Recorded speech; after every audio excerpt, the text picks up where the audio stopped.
Hi, I'm Ellie Anderson, And I'm David Peña-Guzmán. Welcome to Overthink, the podcast where two friends who are also professors, put philosophy in dialogue with the everyday. because big ideas are within everyone's reach.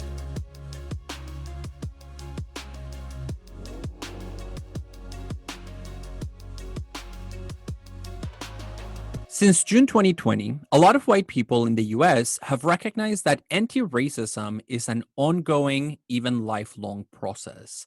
And they've started to recognize that, in spite of their best intentions, many of them are racist, even when they don't hold explicitly racist beliefs. Yeah, I think a lot of white people have, for the first time, started to acknowledge racist habits of perception. The idea that I might have a kind of knee jerk reaction to being alone with a Black man in an elevator, to use an example that our former teacher, George Yancey, discusses in some of his writings on racism. And so there's been a lot of talk about white people, quote, doing the work, whatever that means. Yeah, But doing the work. I recognize that I'll be doing the work for a lifetime. yeah, but I think also a lot of white people sometimes just don't quite know what doing the work really means. I mean, it sometimes kind of seems like it's about reading books and doing Zoom workshops. Or sharing Instagram infographics.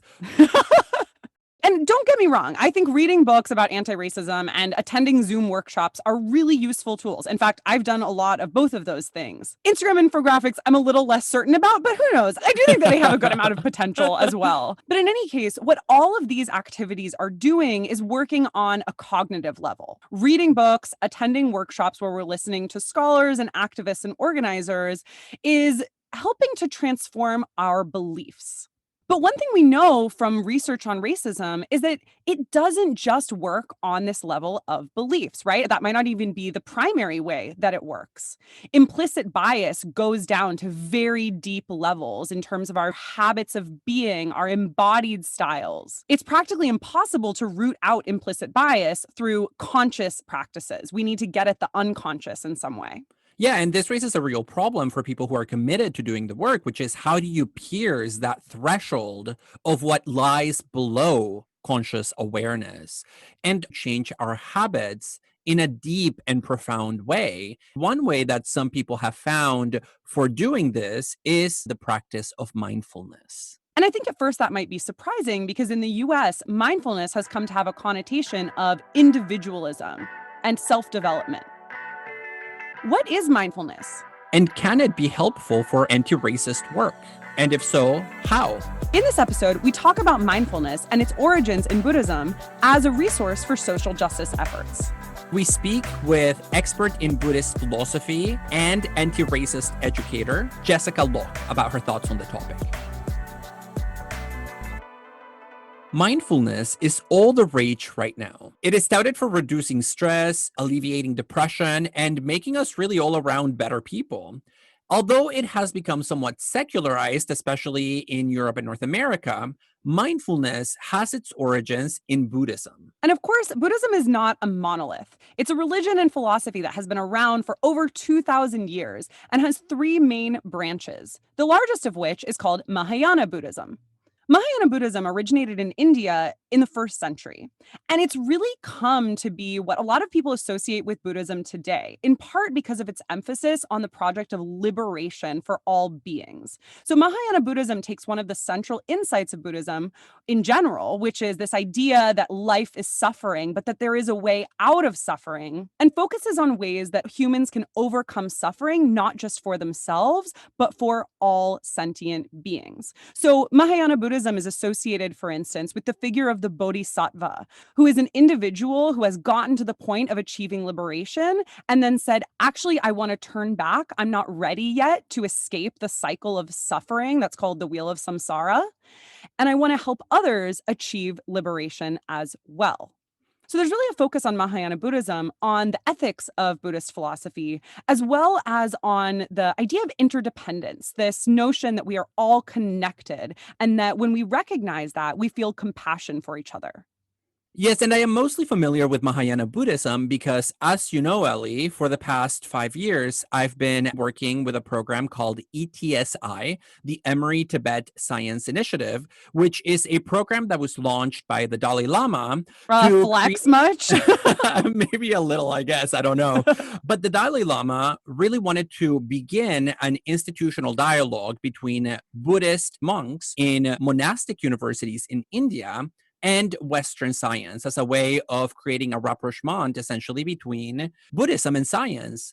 And as part of my work with ETSI, I've been going to India during the summers to teach courses in the philosophy of science. And I remember a conversation in particular that I had with a monk in one of these monastic universities, in which he talked to me about compassion and just how central that is to their worldview. And I remember thinking just how undervalued this concept of compassion is in the West, where we typically foreground other notions like fairness or justice that are not always aligned with what compassion would require of us. Yeah, and I think the emphasis on compassion grows out of the Four Noble Truths, which are some of the most central teachings in Buddhism and are shared among traditions within it. Briefly put, the Four Noble Truths are one, life is suffering, right? Like, Hmm? great, fun. But don't worry, that's not the only one. The second is that the source of our suffering is clinging to identities, clinging to possessions, clinging to desire for outcomes, etc. Don't be clingy. Right? The third is that there is a way out of suffering. This is where it gets fun. So don't worry, even though life is suffering, you can get out of the suffering. And the fourth noble truth is that the way out of suffering is through what the Buddha called the Eightfold Path, which is a path of 8 practices that you are meant to develop over the course of your lifetime in order to loosen the hold that suffering has on you. And some elements of this path don't necessarily have to do with our physical actions in the world, but are focused on our habits of perception and understanding. So, for instance, right view is one of the 8 elements on the Eightfold Path, or right mindfulness is another one. And I think this is one of the most compelling things about Buddhism as a system of thought for me, which is that the way out of suffering for Buddhists is not just a matter of doing the right thing at the right time or having the right beliefs necessarily. It really is about developing habits of feeling, habits of thought, habits of understanding that extend beyond, as we mentioned earlier, our conscious awareness. And so Buddhist practice is not content to remain at the level of the surface. It really digs underneath and tries to repattern our modes of being in the world. Yeah, exactly. And I want to focus on one factor of this in particular, which is mindfulness. Mindfulness is an important vehicle of transformation. What is mindfulness? Because honestly, sometimes it has a super cheesy connotation to me, especially when it's taken up in the West. Absolutely. The stereotype of the white lady who demands her pan-Asian experience at the boutique yoga studio while drinking her chai Oh, never tea met her. and wearing Lululemon pants in LA and in San Francisco, where we both live. I'm sure it's kind of like 30% of our social network. I am her. Maybe a little bit. I don't know your mindfulness practice well enough. Well, just a moment of making fun of myself since I practice yoga and have been practicing meditation for a very long time. And you wear Lululemon pants, probably. No, they're too expensive. Like, for some reason, for me, that's the cherry on top. But the point here is that mindfulness really must not be collapsed into the stereotype or this image that some of us might have of the white consumer of mindfulness practice in Europe and North America. Yeah, absolutely. Mindfulness has become this empty corporate buzzword. And I speak not exempting myself from this because I definitely started meditating when I was like 18 years old after reading that it could boost your happiness and make you a more productive student. But I like to think I've come a long way from that. In his book, Mindfulness, Ronald Purser talks about the corporate rise in mindfulness and points out that corporate trainings for employees had a huge surge after the 2008 recession. And he basically shows that it's no coincidence that at a time when there were massive layoffs, stagnating wages, increasingly precarious employment, and long work hours, that suddenly corporations started to say, oh, you're feeling stressed? Let's help you with that. Rather than letting the employees see that the corporate structures are themselves what cause stress. So Purser says the way that mindfulness has been taken up in the US has become extremely destructive because it serves to, in fact, uphold the status quo, keeping people ignorant of the social forces that are actually bringing them down by making them think that their stress, anxiety, and depression are all in their head. Well, yeah, because it's definitely cheaper to bring in a mindfulness trainer into your workplace for a couple of hours and work on the negative feelings of your employees than letting those feelings potentially snowball into a full-blown uprising with Marxist undertones. So I can definitely see the way in which it can be mobilized and weaponized in this way. And the irony to all of this is that the Buddhist traditions from which mindfulness derives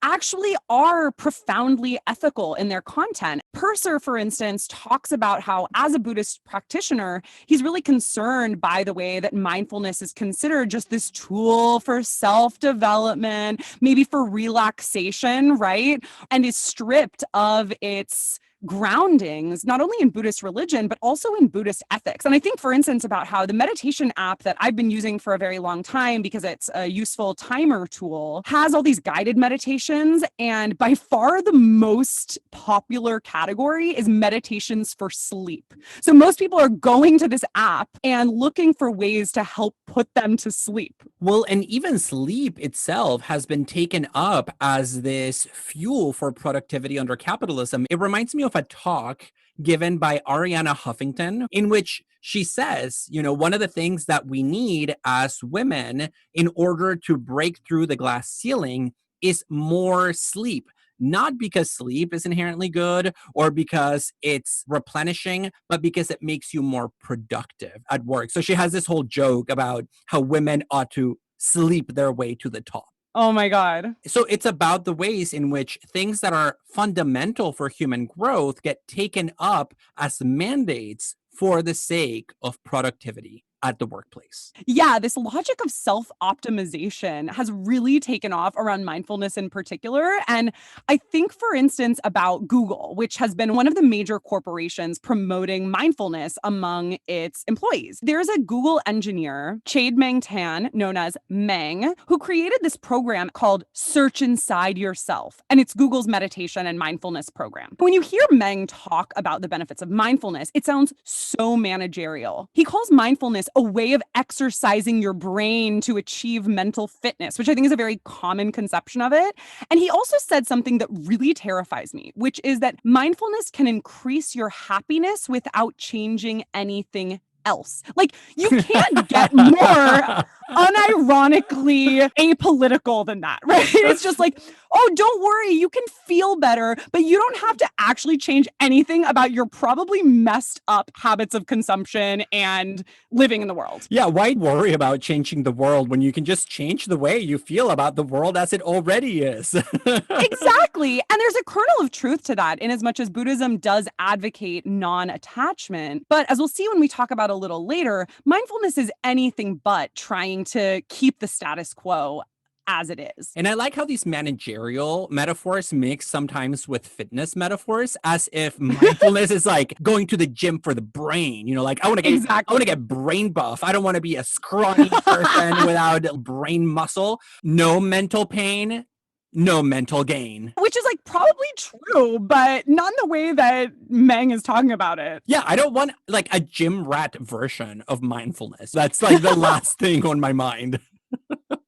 And talking about this surge in popularity in the US of mindfulness, David Forbes talks about what he calls the mindfulness industrial complex, which is about which has to do with the ways in which mindfulness has become so egocentric and self-directed that it's no longer about being mindful, it's just about being a narcissist who wants to advance in the workplace. And I think it's important for me to point out, especially since I often teach about this, that this corporatization of mindfulness practices also has a scientific arm. There are millions and millions of dollars that get poured into mindfulness research at major universities across the United States, trying to justify the benefits of mindfulness practices on neuroscientific grounds. And this really gives me cultural appropriation vibes because it seems somewhat fetishistic and objectifying. It really does. Yeah, something that Ronald Purser talks about in McMindfulness is that universities want to capitalize on the cultural cachet of Buddhism, but they want to also void mindfulness of any Buddhist, quote, mumbo jumbo, right? Yeah, I guess everything can be reduced to entirely objective accounts without taking into consideration the cultural tradition from which they emerge. Yes, that's right. Modern science at its best. Yes, and it's profoundly ironic that mindfulness has become this egocentric, backed by science, self optimization tool because Buddhism is nothing if committed to the idea that the self is an illusion. So, what does mindfulness truly mean? Well, it's a translation of the Pali and Sanskrit word sati. The Buddha describes sati in a talk called the Satipatthana Sutta. And then it sort of develops differently in different traditions. But one way of describing it is as present moment awareness or presence of mind. This sometimes gets called bare awareness. Our usual modes of consciousness are wrapped up in all kinds of clinging, desires, aversions, etc. We tend to think about ourselves as individual entities that are separate from other things in the world and to have a kind of orientation towards our experience that's always focused on either the past or on the future. And so mindfulness helps us to recognize that for what it is and to sort of loosen the bonds of our desires, our aversions, and our past and future orientations. So I think sometimes it gets associated with detachment, right? Like, oh, I'm just going to zone out. I'm separate from my experience. That's not at all the case. It actually enables you to engage with the world in a much more authentic and immediate way. Because what you're doing is cultivating a neutral type of awareness where you're less reactive, you're less self-focused, and you're less clouded by your own vested interests in your perceptions, thoughts, and feelings. And I like the way you phrased it in terms of loosening the bonds that desire has on us and loosening the bonds that our own aversions and our own fears have on us. Because once you look at it from that perspective, in terms of letting go of things that have been at the root of the way in which we deal with the world, you can see how something like mindfulness practice can be useful for what we have called doing the work, especially in relation to something like race, where one of the things that white people can do is really rely on mindfulness practice as a way Yeah. of detaching, not from the world and receding into this individualism, but from their own desires, those desires that have been conditioned by white privilege. And their investments in seeing themselves, say, as a good person. Because another key feature of mindfulness is that it's a non judgmental awareness. Usually we're stuck in these judgments of good, bad, black, white, right? And so, one thing that mindfulness does is help us gain space from those judgments. It doesn't mean that suddenly we're going to be non judgmental, but it means that we can recognize our judgments for what they are and start to distance ourselves from them or create a pause before acting on them.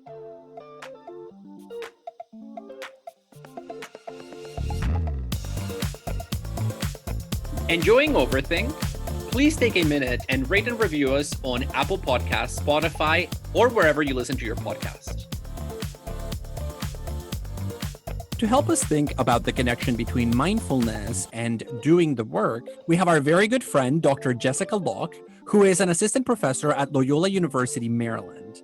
Dr. Locke, or Jess as we know her, is an expert on Buddhist philosophy and moral psychology who teaches meditation and has developed and facilitated contemplative diversity and anti-racism workshops. She has written several articles about mindfulness practice in connection to moral development and social justice. And she was also my co-teacher in India as part of our work with ETSI. She's something of a biffle. Jess, thank you for joining us. Welcome! Thanks so much for having me. We couldn't be more excited to have you on today to talk about Buddhist philosophy, which is an area of expertise for you, and how it relates to anti-racist education, as well as social justice in general. To start off with, tell us a little bit about how you got interested in Buddhism. I became a Buddhist practitioner in 2008. I was living in Colorado. You were a total hippie. I was a total hippie. I basically wore hemp from head to toe. True story. And I was working at the time as a nonviolence educator. I worked in a juvenile detention center teaching a weekly social justice course for kids in jail. Part of my role was organizing youth activists to do social justice and anti-oppression peer education in schools. And I also was teaching anti-racist workshops for both youth and adults. Something that I noticed in doing my social justice work was this experience of feeling destabilized by decentering whiteness and white privilege and having that challenged in anti-racist workshops. And there seemed to be a need to build up the inner resources and resiliency for being able to ride those challenging conversations and really kind of hold your seat in the midst of that. Those conversations tended often to get really, really painful, really, really sharp. People, not only white people, but also people of color, were getting triggered and traumatized in various ways in multiracial, anti-racist conversations. And it just really struck me that a resource like meditation provides a kind of nourishing context for being able to do that really difficult intrapersonal work. That it's not just about blissing out and having a nice time and going on like bougie retreats, but it's also like being able to show up in our lives in a more authentic way and be able to really kind of abide hot, sticky situations. And I was interested in just getting more training in meditation. So I kind of just wandered into a Buddhist center, and the rest is history, I guess you could say. I eventually quit that job as the nonviolence educator and went to grad school. With us. Yes. Where we made all sorts of memories that we can't share on this podcast. But meanwhile, when we were in grad school was when Ferguson happened. And that was really when I felt this tension of being in this ivory tower studying philosophy, being at this fancy university, and going to my nice idyllic little meditation center on the weekends.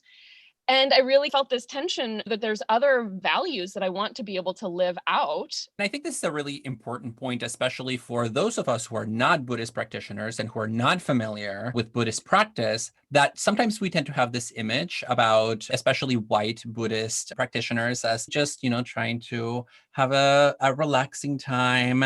And you're really showing that there is something else that Buddhist philosophy and Buddhist practice can offer, especially in the context of anti-racist education, anti-racist work. It's super important. I want you to talk to us a little bit more about this. So I ended up writing my dissertation on moral self-cultivation. And that involved Lojong, this Tibetan tradition. So Lojong means literally in Tibetan mind training. And the problem that it's addressing is that most people are self-cherishing a-holes. So most of us are caught up in this process that's known as self-cherishing. We think of ourselves, and most importantly, I think, feel ourselves as this self-enclosed separate individual, like me, myself, and I, up against the world. You and I are different. I have interests that are different from yours. Don't tread on me. As soon as we sort of like draw that little boundary between this capital S self and the capital O other out there, then we bring out the bazookas. And we want to keep all of you jerks out of my little zone of selfhood. That is the sort of orientation and feeling of self-cherishing. And in Buddhism generally, and especially in Mahayana Buddhism, that kind of separation and protection of the self is a real problem for us and for the world.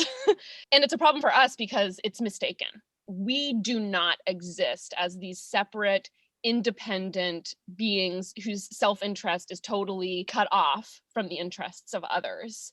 And it's a problem for the world because when I think of myself that way, then of course I'm going to go about the world like middle fingers up, not caring about others, pursuing my own benefit. being indifferent to others' suffering and all of this. So it produces a bunch of ethical problems. And so Lojong really is this heat-seeking missile that's here to bust up self-cherishing. You make it sound so badass.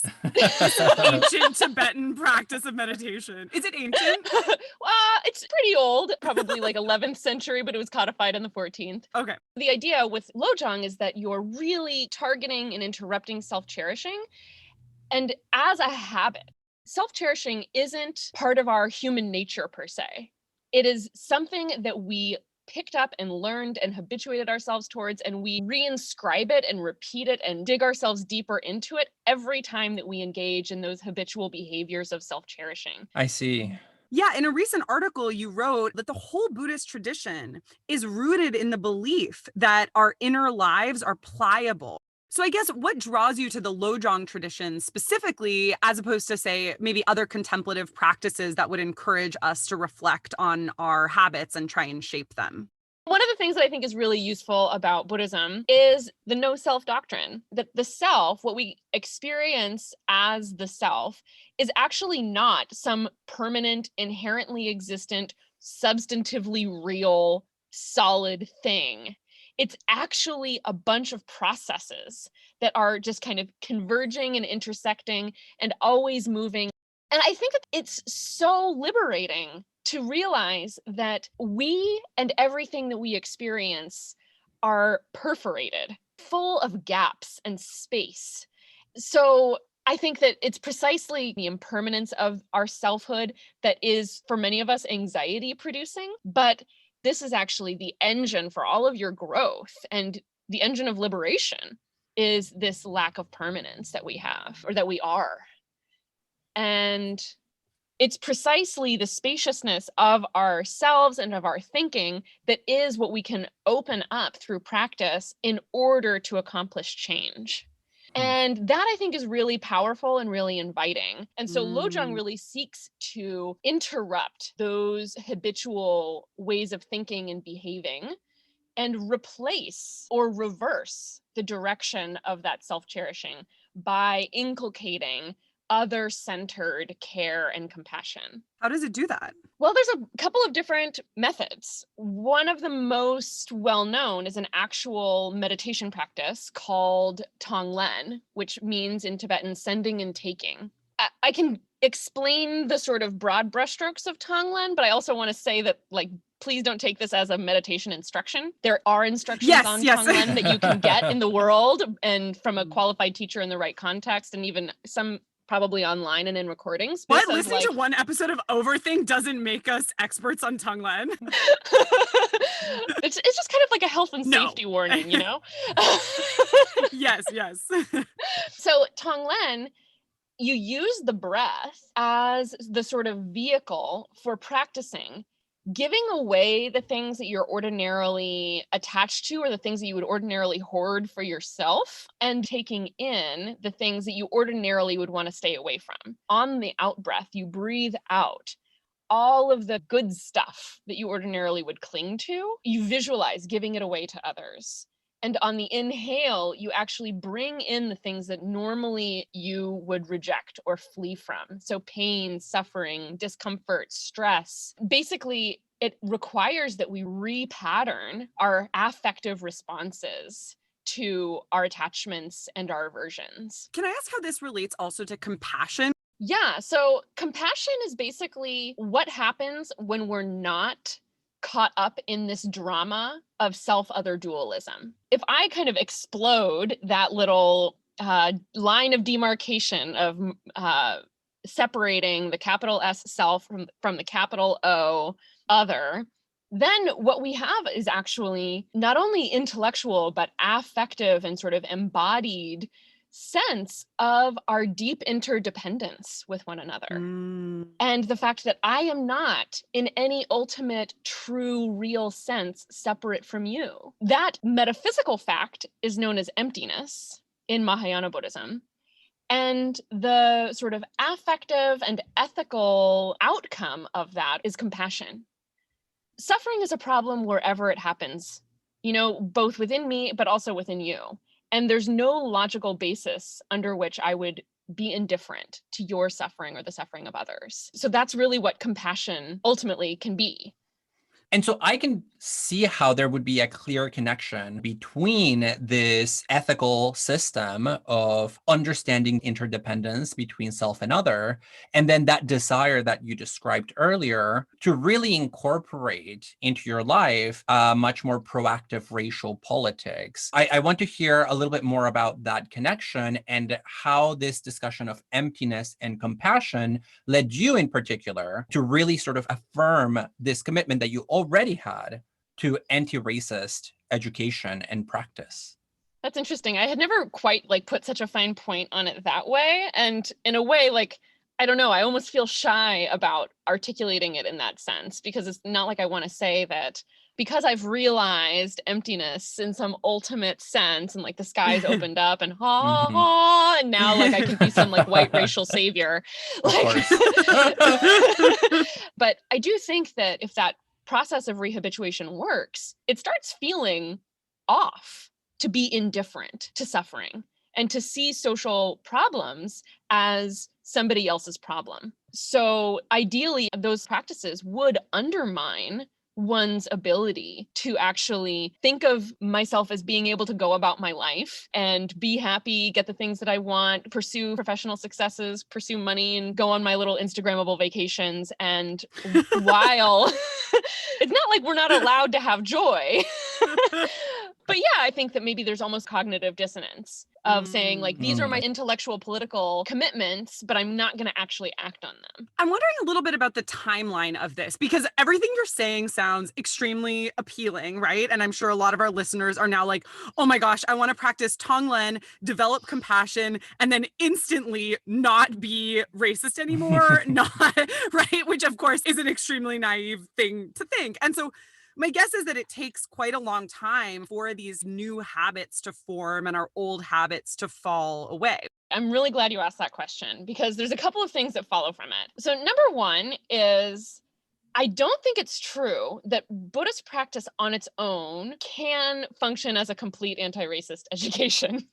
And I think that we really can run into this problem where somebody could be a very accomplished Buddhist practitioner and have done no racial self-reflection. A white person might have done plenty of hours practicing meditation on the cushion. And that doesn't necessarily mean that they have awareness of how whiteness is conditioning their thinking. I actually think of Buddhist practice as a really useful preparation for doing anti-racist education, but it's not anti-racist education in and of itself. And even the preparatory work, something like Tonglen or these Lojong practices that you're talking about, presumably take a really long time to master. Yes. And so that's the second point, that this is a really useful thing, particularly for white people thinking about being engaged in movements for racial justice, that a Buddhist practitioner knows that you don't just go on one weekend workshop and you've got it all figured out. A one weekend workshop and you probably walk out feeling worse than you came in. Oh my God, yes, I've definitely been there. There is the sense that this is a lifelong practice that you've got to really dedicate yourself to, and it's going to feel super stressful at times. There's going to be times when you feel like you're kind of falling apart as a person, because really deep parts of how you organize your world and experience yourself are getting reorganized. So that feels scary, but it's obviously, I think it's really worth committing oneself to. But I think viewing that process of personal development in a Buddhist context can help bring into view the temporality of what we need to commit to when we're actually serious about reflecting on and undermining and uprooting the habits of whiteness. It's going to be a long process. Well, and I really like that you point out this temporal dimension, because I know you have written about the uptake of Buddhist practices in contemporary Western neuroscience. And one of the problems that I have with a lot of that research is precisely this, that they will take people who often are not rooted in these traditions. They will just sort of shove them in an fMRI machine and tell them to contemplate for a little while and then draw all kinds of conclusions about the scientific basis of the benefits of meditation. It seems like the temporality here is precisely what's missing. Yeah, there has been a feeding frenzy in mindfulness research. There are a lot of people doing good research in this area, but I would add that as far as I can tell, the Venn diagram of the contemplative scientists who are producing good work in this area and the contemplative scientists who are Buddhist practitioners or contemplative practitioners is basically a circle. So if you're a good scientist of contemplative research, you're probably also a practitioner. Yeah. And I think that what produces good research in this area is exactly the dynamic, David, that you're naming, which is some personal history of being able to witness the timeline in which actual transformation occurs in a contemplative context. I think that some research just doesn't seem to be informed by how meditation really works. I was discussing with a sort of colleague in psychology some mindfulness research that she's been involved in. And I asked her how she defined mindfulness. And she said, oh, just any instance in which a person can self-report paying attention to something. Exactly. Oh my God. And I just think that is like, So that's you mean consciousness? And I think one could only arrive at that kind of a definition of mindfulness having not actually worked with a mindfulness practice, or at least done the work of studying a mindfulness practice. And in these cases of people who approach Buddhist practice without having put in the time to learn the tradition, we get really close to something akin to a fetishization of an oriental object that is then consumed by Western science. And it seems like in order to do that well, you have to do it from within the tradition, both feet firmly planted. Well, maybe not firmly planted, but maybe with your butt firmly sat upon the cushion. You know, this mysterious wisdom of the East, or or this notion that like meditation is about relaxing, like sitting on a lily pad in Ojai and playing with your essential oils or whatever. The goop model of mindfulness. It does kind of break my heart, honestly. It's really missing the profundity and humanness of what contemplative traditions are really about. Well, and I'm wondering how we get white people, let's say, through meditation to really confront their commitments to white supremacy when one of the ways in which white supremacy functions is precisely by rendering invisible all the benefits that get attached to being white. So it seems like in order to really meditate about white privilege, you already have to understand that you have white privilege. Yeah. So one thing that I'll say is that the sort of aspect of this problem that I write about and that I've worked on is really not the process of convincing someone that racism is a problem or that whiteness is conditioning how they're thinking. That piece is a really sticky wicket.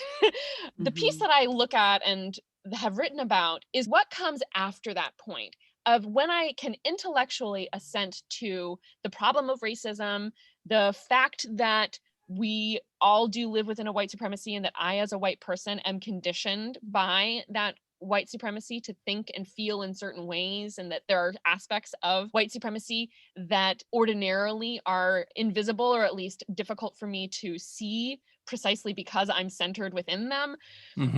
How do I go from that intellectual admission to bringing that from my head into my heart and actually integrating what follows from that intellectual understanding at a level of embodied awareness and affective being in the world? And I think that that's a different learning process. There are a lot of people who might call themselves kind of liberals or progressives who say racism is a problem, that white privilege is something that exists, but then you can see that that doesn't cash out necessarily in how they actually behave in their lives. Yeah, And I mean, so I'm a person of color in academia. I live amongst good white ladies. I've been briefed. Yeah. And they live and breathe me too. So that, I think, that process actually of being able to go beyond just intellectually assenting to the right politics and actually be able to transform our consciousness, in the language of bell hooks. That, I think, is where a process like mind training can really provide us with a useful model. But as for the earlier process of bringing somebody around to that intellectual commitment, I'm not sure that I have a good answer for that, frankly. That's so tough. That's the Yeah. question in many ways in anti-racist education. How do you talk to somebody to make them see what their social position prevents them from seeing? Right. Overt racists are obviously a huge problem, but it's also really destructive. The people who sort of are in this kind of middling stage of being somewhere between overtly racist, but not yet fully aware, particularly among like white liberals. That's perhaps the low-hanging fruit that we still need to pluck more and more. And I want to ask a final question about this because you brought up the language of liberation.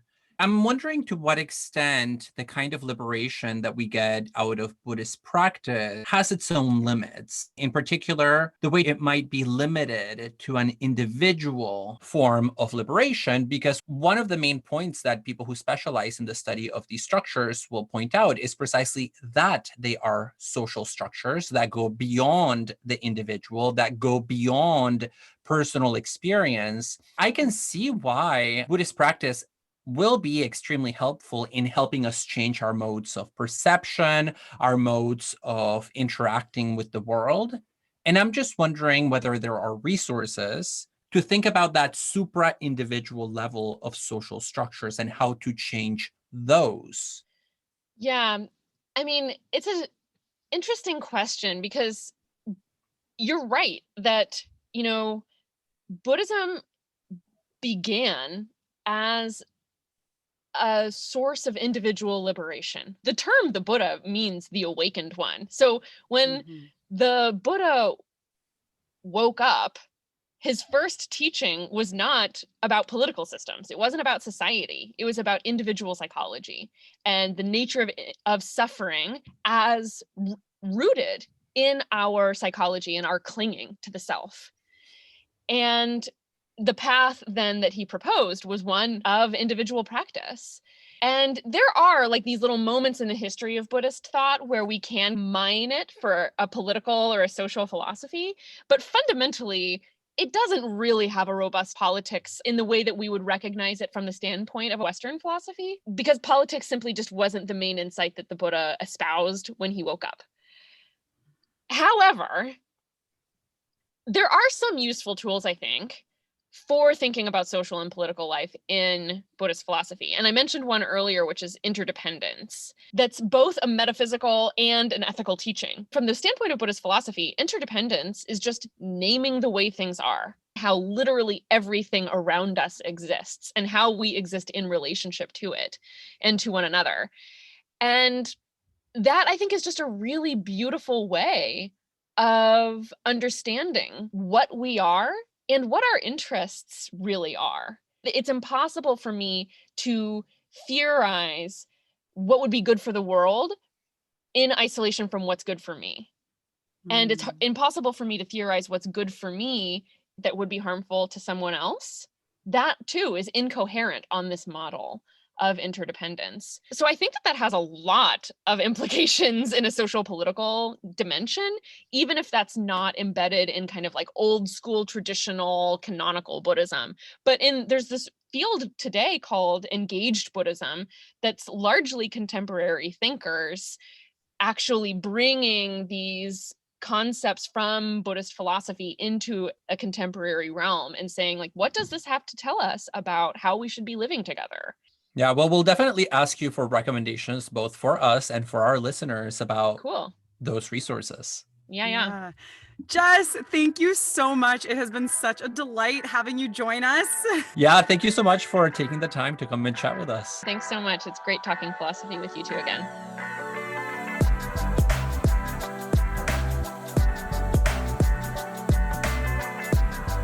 Wow, it was so great to talk to Jess. David, what are your thoughts? So many thoughts. I think Jess's work really highlights the ways in which mindfulness can lead to a deep kind of self-transformation that has effects on how we move through the world. And again, because we are not here just talking about exercises that relax you, we're not talking Yeah. about things that help you go to sleep so you can climb that corporate ladder. Sorry, Gwyneth Paltrow. Definitely not. And so we're talking about something akin to a science of the self, to a set of practices that can change the way you perceive the world and perceive yourself in the world. And when you say science of the self, you don't mean sitting under an fMRI scanner and having someone scan your brain while you meditate, but rather a profound set of transformative practices in relation to self and world, which is exactly the kind of thing that I think we're seeking when we talk about the idea of, quote, doing the work, whether it's in a social justice project of anti-racism or in any other kind of project where we're seeing the self as in relation to its world with an ethical liberatory aim. No, that's right. I certainly do not mean science in that sense. I do mean it as a set of practices that are rigorous and that are demanding and that have causal power, that have the power to change who you are. And when thinking about the causal power of mindfulness, I am reminded of a book, The Body Keeps the Score, by the Dutch psychiatrist Bessel van der Kolk, who is a world expert on trauma. And he talks about one of the most important causal powers of mindfulness practice, which is that it can really help people who have experienced deep trauma reconnect with their bodies and even reconnect areas of the brain that get disconnected by trauma. So, especially forms of trauma that lead to dissociation. He says mindfulness has the power to help with that. And he presents a lot of empirical research to suggest that mindfulness has this very direct clinical therapeutic application. Yeah, and I might not have been as excited about that book as a lot of other people. What? You did not like it? It's kind of interesting, but I do think, it's good to be skeptical sometimes about the conclusions that are being drawn about mindfulness research, as we heard in our interview with Jess. But I definitely do think the point you just made, David, is super interesting